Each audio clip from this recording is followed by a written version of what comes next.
Hi guys, good morning. Usual usual morning money routine. So, medyo makulimlim sa labas at maginaw at bedroom voice pa tayo. So, today we're going to have our weekly close out kumbaga or weekly recap ng mga anong gastusin. March week 1, ito yung mga pinagkagastusan natin. So, first week, subscription agad. And na-charge po siya sa CIMB ko. So, yung Grab Express, meron akong pasalubong na pinahatid from Makati to QC. So, grabe no, mahal. Wala pang oil price hike nito ah. So, transfer fees sa bank, 20. Nagkape sa airport. Kumain sa airport. At 150. Pero mga ano lang yun. Yung mga buns, yun lang. Tapos, binayaran ko yung S-Loan number 1. And, nag-online shopping ako. For gifts actually sa dalawang tao.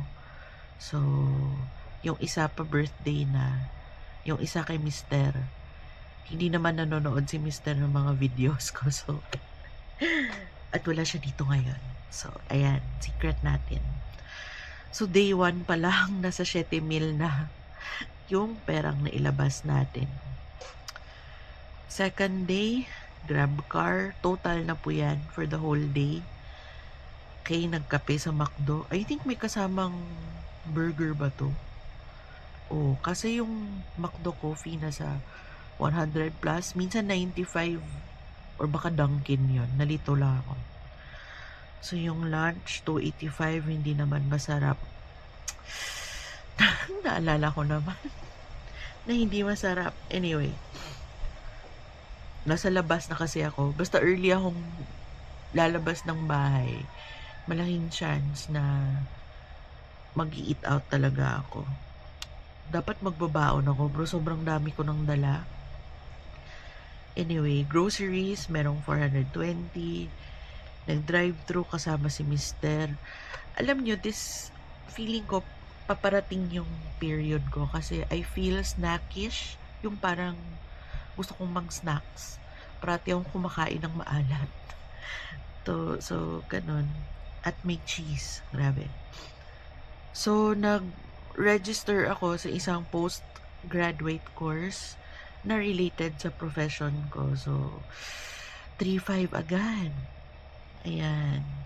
Hindi pa nga, 1,000 pa lang nga yung nasisave ko sa conventions. 3,500 agad. So, nagbawas ako ng 500 doon. So, transfer fees from in-between banks, nasa 30 pesos total. Yung the rest of the S-loans, binayaran ko yung March 1 to 15. So, may isa pang natitira at the end, towards the end of the month na gusto kong i-pay off na rin. Tapos yung wifi, tumatak na, 299, binayaran ko na. At yung minimum amount due ng CIMB. Ayan. So, second day times 2. O ba yan? So, March 3, kumain tayo ng banana Q. 40 pesos. Yun yung ano ng iba kasi dapat pa talagang i-track kahit maliit. Sa akin, yes. Until sobrang dami mo ng pera, hindi mo na kailangan i-track ng ganito ka maigi. Diba? So, for me lang. Pero kung ayaw mo, edi sa'yo na yan. Pero, ano kasi siya alam mo kasi saan nag-leak yung money mo. Like, transfer fees, ito, mga maliliit na street food. So, ayan, coffee at 175. Grab car buong day, 352. Ang funny nito dahil nag-groceries kami tapos yung excess parang 8 pesos so hati kami ni Mister may 4 pesos. Ay nako. So anyway, ayan. So low-key tayo ngayong nung March 3, low-key lang po tayo at 571. Tapos nung March 4, ginulat ako ng BIR. So nagpagawa ako ng special power of attorney para makapag-process yung assistant ko sa BIR. Tapos nag-bulk grocery kami ng mga household supplies. I think nakita nyo sa previous videos ko. Nag-bulk grocery kami, toilet paper, kitchen towel, dishwashing liquid. Pero may kasama ding chips ha. So, ano talaga ako, mas snacks talaga ako ngayong last week. Tapos for the whole day, 183 lang yung grab car ko dahil sinundo ako ni Mister. Alam nyo, mag-change yan kasi ang mahal na ngayon ng gas. Nagsimahalan na sila kahit wala pa namang, alam nyo yun, hindi pa yun bagong stocks. Lumang stocks pa nila yun ha. So parang, for me, they really took advantage of the situation. Wala tayong magagawa. Alipin tayo ng crudo. So anyway. So, yung hatid sundo ni Mister, I think, magre-reduce din kasi magtitipid din siya for the gas. So, I don't know paano kami magkaano kasi yung trabaho namin opposite sides of the city. Nasa south ako parati and sa center. Tapos siya nasa center. At may one day na nasa south. Ayun, umuulan. I don't know, maririnig nyo. Ito na yata yung sinasabi na buntot ng low pressure area na hindi naman papasok sa Pilipinas pero yung buntot niya magpapaulan. Wow, grabe yung topic from crudo to weather. Anyway. Tapos nagkape kami ni Mister. Sinabi ko na treat ko kasi ito yung time na na-receive ko yung PF. So, dumating ulit sa Dibo yung gastos at 3,193. So, March 5, which was a Thursday, yung mineral water, buong day ko na grab car, nagpa-salary ako, allowance siya actually, ng secretary.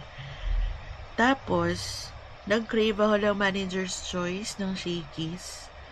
Alas 3 na to ng hapon. Sobrang gutom ko na. So, umabot ng 1,000 yung bill ko. Actually, it was 994. Pero yung 6 pesos ko, hindi sinoli. As in, naghintay ako like 15 minutes. Hindi sinoli yung yung change ko. Grabe sila.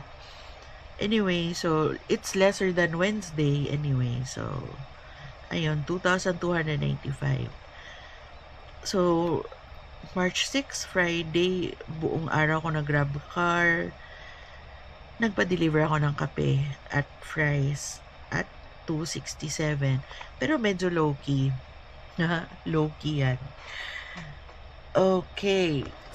So, nag-book na ako ng plane ticket ko to Manila again for my research. And kasama na yung post-grad course. Yung binayaran ko ng 3,500. So, ita-timing ko na lang doon. So, guys, bumili ako ng Mumi Meggy na bago.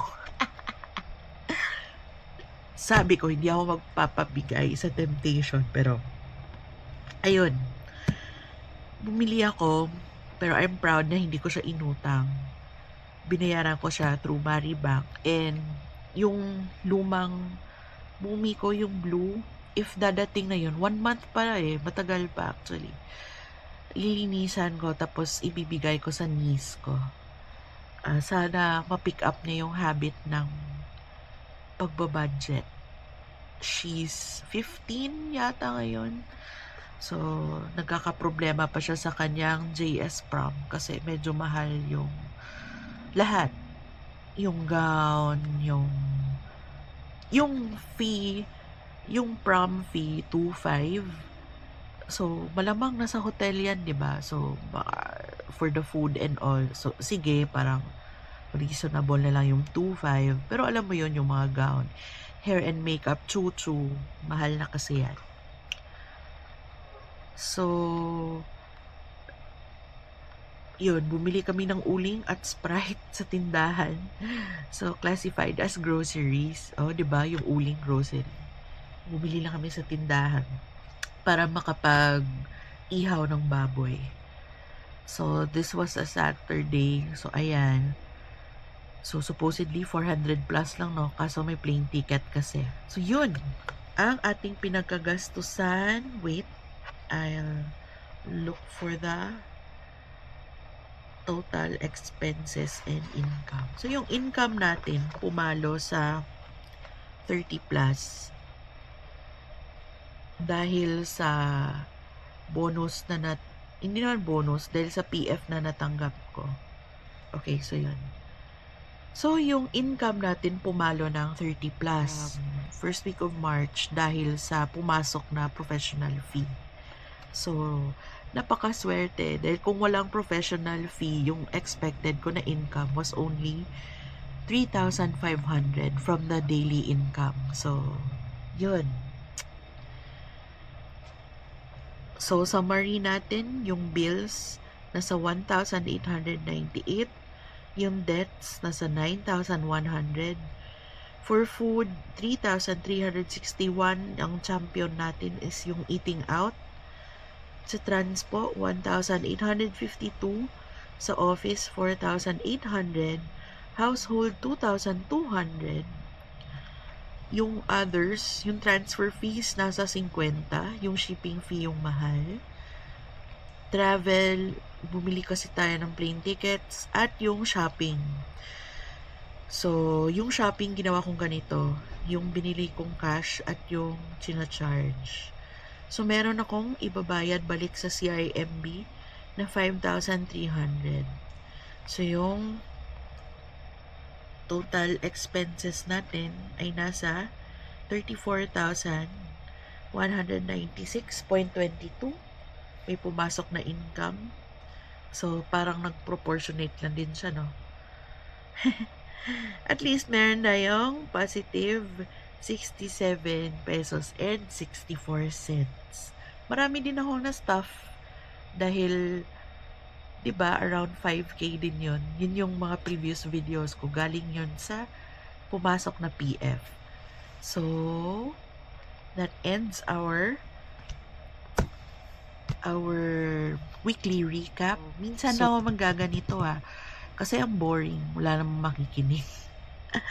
Boring na nga, hindi pa aesthetic, pero that's how tracking of your expenses is. Hindi siya exciting, nakakapanlumo siya, masakit siya sa heart, masakit siya sa ulo, but you have to face the numbers.